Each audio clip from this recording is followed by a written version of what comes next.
Good morning, metalheads of the internet, and welcome to a brand new episode of the Metal Meltdown.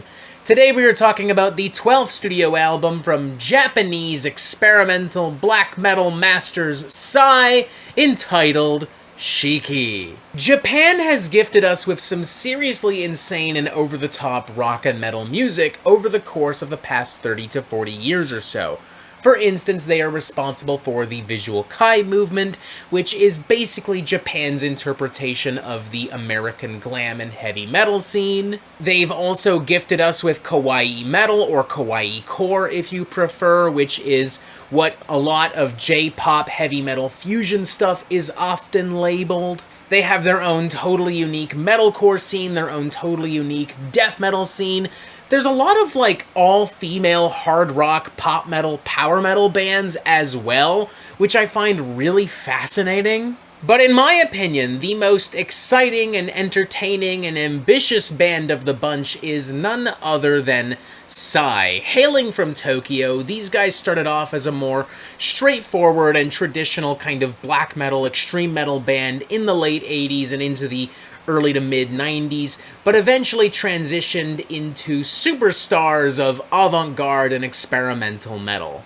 I'd go as far as to suggest that Sigh are Japan's answer or equivalent to a band like Diablo Swing Orchestra, as their style is similarly very dynamic, very diverse, very flexible and eclectic and unpredictable.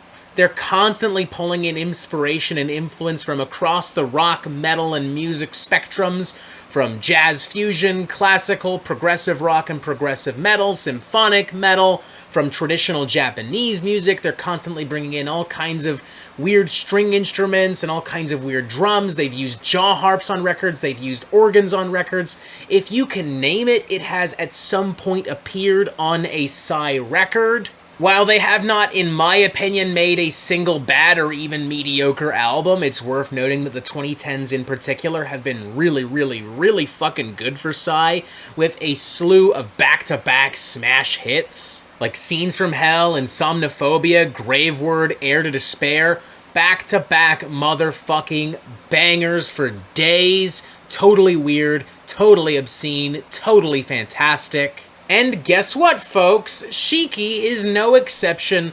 whatsoever. Now, an argument could be made that this is a more straightforward record than some other records from Sigh. And that is not a completely unfair or incorrect argument to make. In fact, Sigh themselves go as far as to cite a lot of influence from 80s first wave black metal and extreme metal on this record. They're kind of tapping into their roots, into the music that they loved as young, snot-nosed little assholes. Celtic Frost is named multiple times in this press release I received from Peaceville Records. But, it's still Sigh, and therefore it's still pretty fucking weird.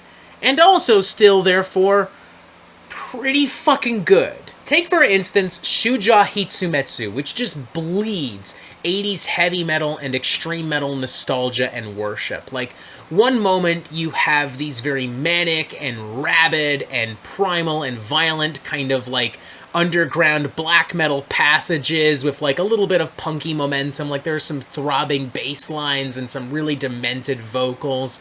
And the next you have this really extravagant and epic shred metal shit that just soars over top like a goddamn eagle. Is it inherently somewhat incohesive? Sure. But it's kind of awesome. I was banging my head like a motherfucker with some of these gnarlier black metal bits and pieces, and just honestly kind of in awe at the dueling twin guitar leads and solos. It kind of reminded me of listening to mid-80s heavy metal and proto-power metal for the very first time. Slightly similarly, you have the track Shoku, which kind of blends some doomier passages with the bombast of symphonic black metal, and the kind of epic galloping rhythms and melodies I would expect of a Nawabum band. If Emperor or Cradle of Filth wanted to do an Iron Maiden song, this is maybe kind of what it would sound like. And even though the album continuously wears its influences on its sleeves quite proudly, it is still getting weirder and more obtuse and more unpredictable. Shikabane, for instance, initially starts off as a pretty straightforward, mid-paced, kind of blackened thrash stomper, but after another massive 6-string fireworks display, suddenly some bongos come in, and there are these weird little keyboard and guitar parts that give this a weirdly kind of cosmic, ethereal vibe. And then you get these intentionally somewhat monotonous plotting riffs, and, you know, there are some weird vocal and keyboard textures, and ultimately this thing kind of sounds like something that might be played if you were being introduced to some kind of interdimensional, cosmic, multiversal being.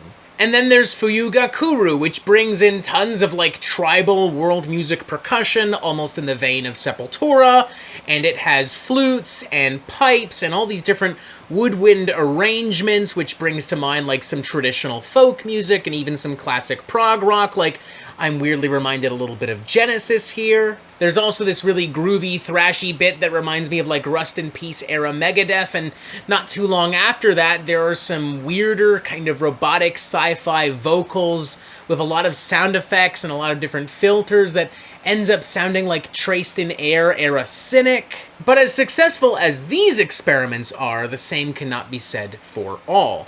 In fact, while all of the songs are consistently interesting, I cannot say that they are consistently cohesive. In fact, there are sometimes some experimental detours and deviations that leave songs feeling slightly confused and disjointed. Satsui Geshi no Ato, for instance, though an absolute banger in its first half, with roaring classic Deep Purple-style organs and soaring heavy metal guitar leads and some really ravenous kind of black metal meets Nawabum riffery splattered all throughout, eventually just transitions into this weird and kind of aimless, dark gangster rap thing. I don't know how else to describe it. Like, there's this weird little harpsichord lick that kind of feels like something that might have been on, like, a really early Eminem recording, and there's a lot of electronic beats. There's no vocals. Nothing really happens. It doesn't go anywhere, which is a problem. It just kind of exists. It just kind of vibes, and I guess Sigh just expects me to vibe with it, but I'm not. There's also the album's opening number, Kuroi Kage, which honestly just kind of sounds like a really awkward and unremarkable doom metal number. Like, there's some slower, doomy riffery here that isn't, like, horrible per se, it's just kind of boring, and, you know, the sneering, acidic vocal assault that works so well with black metal, I'm learning doesn't work so well with doom metal. I do like some of the more passionate guitar solos and licks that are introduced later on in this track, and I also like its weird detour into, like, 1970s smooth adult contemporary shit, but the way that it specifically transitions is kind of jarring. It's not very well done. It's about as smooth as sandpaper. I like that there are a lot of different meanings to the record, at least just based on what I can translate from Japanese to English.